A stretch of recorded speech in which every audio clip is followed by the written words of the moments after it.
How to fix lag and stuttering in Clash of Clans.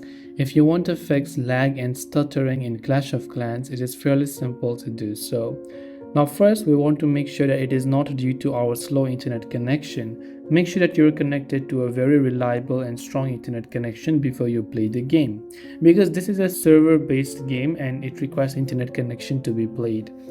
The other is that you must make sure that you have got plenty of storage on your device. So whether you're using iPhone or Android, make sure you have plenty of storage, and also make sure if your Clash of Clans game is updated to the latest version.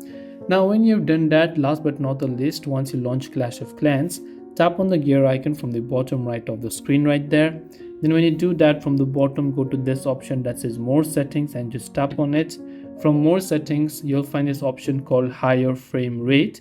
So if this is enabled, just make sure to disable this, which will actually switch from your 120 fps, which is a very high graphical load, to 60 or 30 fps. So hopefully one of these may have helped you solve your problem. If you have got any questions, do feel free to leave them down below. Thanks for watching till the very end of the tutorial, and see you soon in our next video.